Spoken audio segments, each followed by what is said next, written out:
কয়দিন দুনিয়ায় বাঁচবেন? এই যে 2-3 দিন আগে খবর শুনছেন 11 জন মানুষ নাকি 16 জন মানুষ একই গাড়িতে মারা গেছে।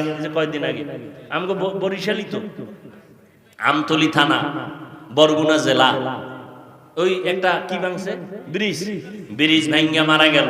মহিলা কান্না করতেছে একই জায়গায় একই গাড়িতে। ও আম্মা জান, আপনি আজকে রাত্রে ঘুমাবেন, সকালে উঠার কোনো গ্যারান্টি নাই। যদি মরিয়া যান, সন্তান মা মা বলে কাঁদবে, কোনো আওয়াজ হবে না। সাদা কাফনের প্যাকেট বানাইয়া কবরের মধ্যে দিয়ে আসবে। আপনার স্বামী আরেকটা বিবাহ করার চিন্তায় পড়ে যাবে। সন্তানেরা 2-3 দিন কান্নার পর আর মায়ের খোঁজ খবর নিবে না। তবে যদি একজন কোরআন পড়াইয়া সন্তান দুনিয়াতে রাখিয়া যান, ওই সন্তান ডাক্তার হলেও আপনার জন্য দোয়া করতে ভুলবে না। সন্তানের যদি নামাজি কোরআন পড়নেওয়ালা বানাইয়া ইঞ্জিনিয়ার বানান, ওই সন্তান ইঞ্জিনিয়ারি চাকরি করার ক্ষেত্রেও কোরআন পড়িয়া আপনাকে দোয়া করতে ভুলবে না। ও পর্দার আড়ালের আম্মা জানেরা, এখনো পারেন চেষ্টা করেন, তওবা করেন। ও পর্দার আড়ালের বোনেরা, তোমার মতো কত বোন স্কুল কলেজে পড়িয়াও নামাজ ছাড়ে না, মোবাইলে সময় নষ্ট করে না, সতীত্ব নষ্ট করে না। মানুষের চরিত্র বড় অমূল্য সম্পদ। যার চরিত্র ভালো না, দুনিয়ায় কেউ তাকে পছন্দ করে না।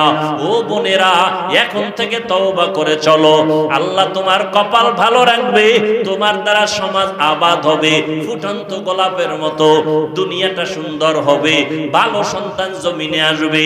ও যুবক বাবারা, তোমার মতো যুবক আজকে চাকরি করে, র্যাব, আর্মি, পুলিশ, বিডিআরের, নামাজ পড়ে, অভাব নাই। মনটারে বুঝাও রে বাবা, তুমি কেন পারবা না? নবীর আদর্শওয়ালা কত যুবক রাস্তায় গাড়ি চালায়, আজান হলে নামাজে দাঁড়ায় যায়। বলো বাবা, তুমি কেন পারবা না? তোমার মতো যুবক এই কৃষি কাজ করে, নদীর মধ্যে মাছ ধরে, 5 ওয়াক্ত নামাজ পড়ে, তুমি কেন পারবা না রে বাবা? ও যুবক আল্লাহর গোলাম, আসলে মনে হয় তোমার কপাল খারাপ। আরে আমি হাফিজুর রহমানের বয়ান কেন, স্বয়ং নবীজি বয়ান করতেছেন। আবু জাহাল কালেমা পড়ে নাই, নবীজির বয়ানে কত বড় কপাল পোড়া, কপাল বড় খারাপ। আর ওমরের মতো গোলাম নবীর কল্লা কাটতে আইসা কালেমা পড়া মুসলমান হয়ে গেল, এর নাম কপাল। এই জমিনে কিছু আল্লাহর বান্দা আছে আবু জাহালের মতো কপাল পোড়া। হাজারো বয়ান করিয়াও, পাও ধরিয়াও যদি বুঝাই, ময়দানের বাইরে গিয়ে আবার বিরোধিতা, মোনাজাতে কোনো কান্না নাই।